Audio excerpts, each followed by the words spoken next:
Elly de la Cruz, con su electrizante estreno en las grandes ligas, ha puesto sobre la mesa un nombre que conocieron muchos con Francisco Mejía, otros con Fernando Tatis, y es el de la empresa Big League Advantage. A muchas personas le toma por sorpresa que los jugadores accedan a créditos con tasas que parecen leoninas. Lo cierto es, señores, que hasta las grandes empresas que cotizan en bolsa toman prestado. A muchos les choca el hecho de que asumen que el pelotero es una persona que desde que firma recibe un gran dinero y que durante su carrera acumula fortuna. Lo cierto es que no es así. En este video trataré de explicar cómo llegan los jugadores a atarse a ese tipo de contratos.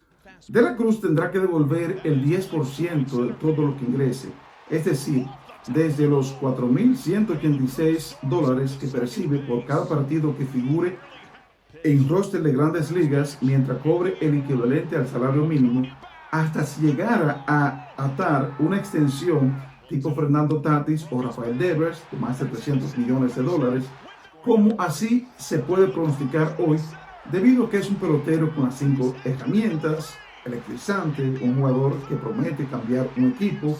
Bueno, parecería como que el cielo es el límite. De la Cruz lo hará por unos recursos que tomó en su etapa formativa. Firmó por solo $65,000 en 2018 y es ahora en 2023, 5 años después, cuando viene a toparse con un dinero, si se quiere, rendido para un pelotero profesional. De Tatis se asegura que devolverá entre 27 y 30 millones por tomar una cifra de 6 dígitos y de Devers 34 millones por un adelanto de 3 millones que recibió de otra empresa. La respuesta más simple puede ser que los peloteros saben que la probabilidad de llegar a las grandes ligas, que es donde está el buen dinero, es muy limitada, es de menos de un dígito. Esa puede ser una explicación.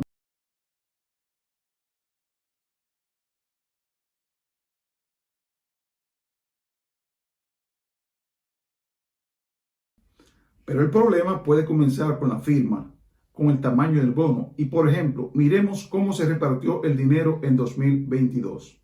Ese año los equipos de las grandes ligas invirtieron $168,5 millones en el reclutamiento de 1,026 jugadores internacionales, mayormente dominicanos y venezolanos.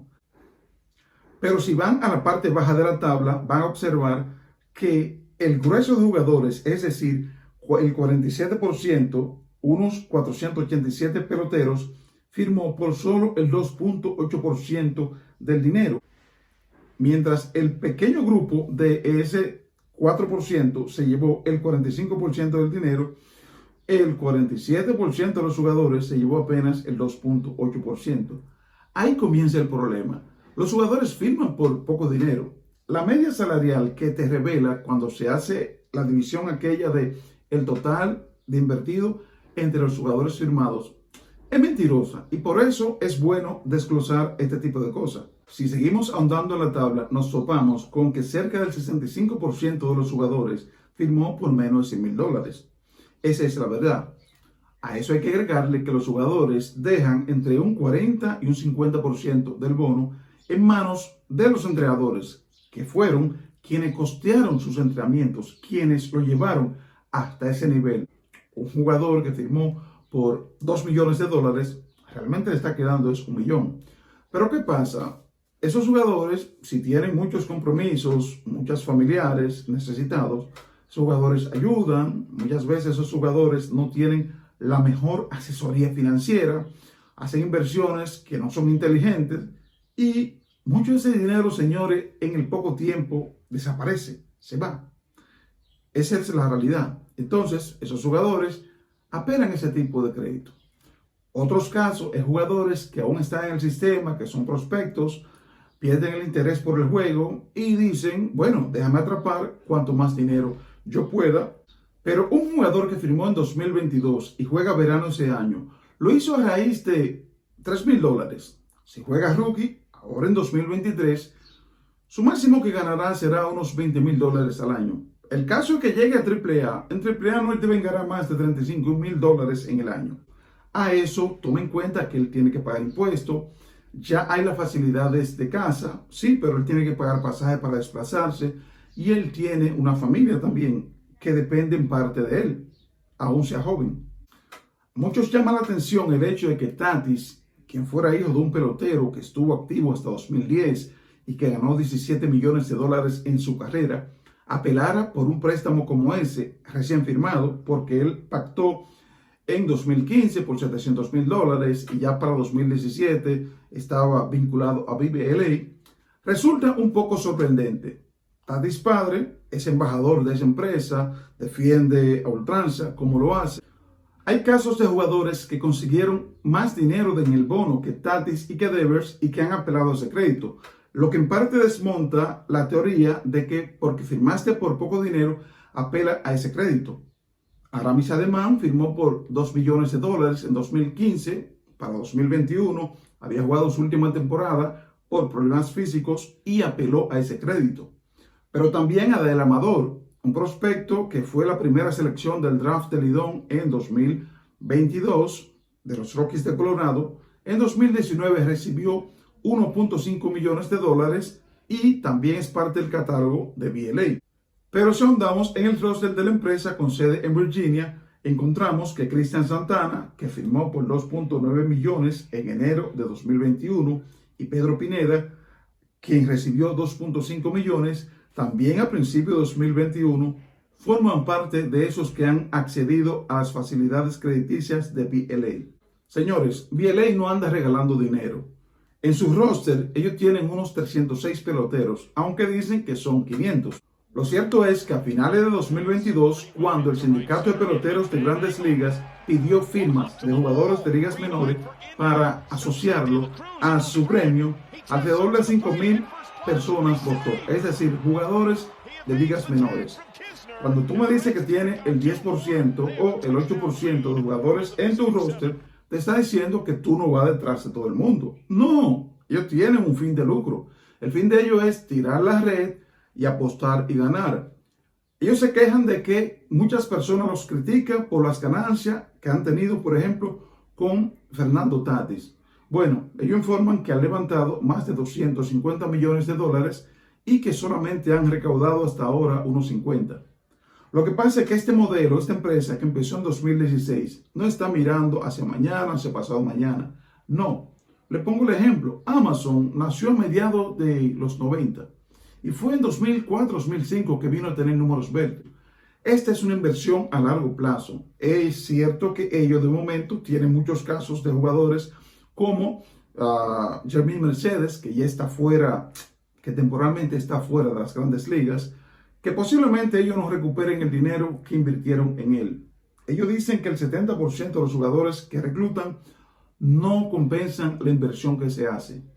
Pero ellos están apostando a poco, como la naturaleza del béisbol. En béisbol a ti te firman y los equipos saben que ya sea estadounidense, ya sea latinoamericano, ya sea japonés, las posibilidades de que tú llegue y te establezca como un estelar en las grandes ligas son bajas.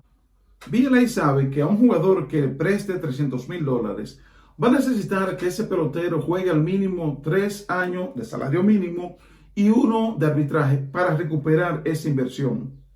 El caso de los peloteros dominicanos que jugaron hasta 2017, el 40% logró ese objetivo, es decir, que llegó a arbitraje. Eso te va bajando el riesgo.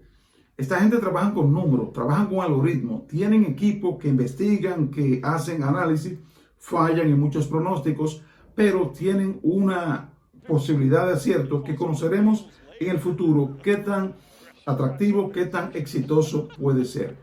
Cuando usted va al banco y toma un préstamo, usted sabe que tendrá que pagarlo más los intereses. El gran atractivo que tienen estos créditos es que el jugador lo toma en una etapa donde él no sabe si va a llegar a las grandes ligas, por más que los pronósticos así lo indiquen. Pero además, él toma ese dinero y él lo va a pagar es en función de lo que él gane en las grandes ligas. Un pelotero que tomó $300,000 a razón del 10%, habría pagado ese dinero es cuando gane $3 millones. En lo adelante, sí, todo lo que él deje ya va a ser ganancia. Pero lo cierto es que la carrera de un pelotero dura 4.5 años en grandes ligas, de media. Es decir, que las probabilidades de que a él lo estafen, lo engañen, como el caso de Tatis, como el caso de Wander Franco, como el caso de Rafael Devers, son pocas. BLA no es la primera empresa que apuesta por cobrar una tasa fija a los jugadores por sus contratos de por vida.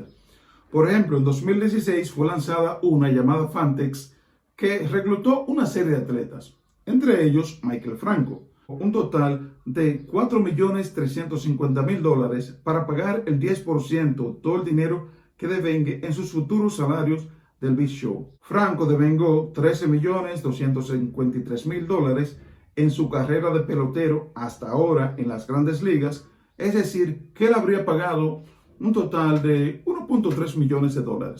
Es decir, él todavía tiene una ventaja de varios millones de dólares por delante, puesto que Franco ahora juega en Oriente. Si regresara a las grandes ligas, tendría que pagar ese dinero, si bien esa empresa desapareció, pero ese contrato está ahí. Es el riesgo que se corre BLA. Pero pongamos el caso de Franmil Reyes. Firmó en 2011 por $700.000, pero no fue sino hasta 2018 cuando vino a explotar, y en 2019 se establece en las grandes ligas, y allí demostró el poder que tenía. Ese jardinero, nacido en Palenque, San Cristóbal, tuvo la oportunidad de optar por un préstamo de $4.8 millones con la empresa Rock Friends Capital. Según entendidos consultados para esta nota, esa empresa cobra entre 2 y 14% anual. Obvio, un dinero condicionado a si el jugador llega a las grandes ligas y por los salarios en las grandes ligas. Es decir, que Reyes podría pagar hasta $8 millones por haber tomado casi 5. Es una tasa alta. Sí, pero Reyes explicó que ayudó a sus familiares, saldó, hizo inversiones, resolvió, se adelantó. Reyes es un jugador que su futuro en grandes ligas está en entredicho, puede remontar, se puede establecer de nuevo, pero probablemente Reyes ya sea un pelotero que esté mirando más, o que la industria le esté señalando, mira para Oriente, mira para México. Posiblemente Reyes no consiga compensar, saldar, devolver ese dinero por la forma en cómo está estructurada. Si usted critica que esas empresas ganen mucho dinero, lo cierto es que el riesgo que ellas tienen es muy alto, porque las probabilidades de que un pelotero se establezca y haga eso son muy bajas. Eso explica. Aramis Ramírez, en una entrevista reciente con Abriendo el Podcast, explicó por qué él no condena ese tipo de acciones. En resumen, el pelotero firma y en la mayoría de los casos, ese dinero que recibe de bono es la mayor cantidad de dinero que ve en su carrera. Sí. El pelotero llega a un sistema de ligas menores donde no gana mucho dinero, pero el pelotero tiene muchas demandas. Si él no sabe administrar ese dinero, si no aprende a decir que no con lo poco y apelar a llegar a las grandes ligas, pues se va a ver en esa tentación. En resumen, la mayoría de peloteros firma por poco dinero. La mayoría de peloteros gana poco dinero en ligas menores y solo una minoría es la que llega a las grandes ligas donde está el buen dinero, que solo una minoría es la que accede a ese buen dinero. Eso crea la tormenta perfecta para que este tipo de empresas polulen y la veremos por mucho tiempo. ¿Es malo? ¿Es bueno? Los números dicen que la mayoría de jugadores salen ganando y una minoría compensa las inversiones que hacen estas empresas en este negocio de tanto riesgo.